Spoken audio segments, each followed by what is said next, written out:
যেহেতু বিহানের অন্নপ্রাশনের সময় থাকতে পারেনি, তাই আজকে মা আবার বিহানকে নতুন করে আশীর্বাদ করবে। চলো তোমাদের সাথে সেটাই শেয়ার করব।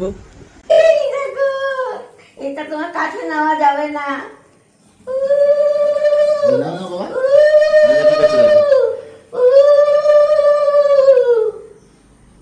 আশীর্বাদ হচ্ছে নাকি? এটা খায় না, এটা খায় না। এ ভাই কপালে দিলাম ফোঁটা।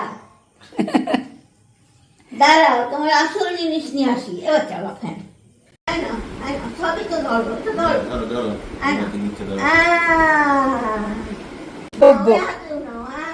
এই এত দুটো বান্ডেল ধরো। হ্যাঁ, বলে প্রণাম জানালাম। ওই যে মামা ফোন করেছে। এই আদরও হয়ে গেল, কত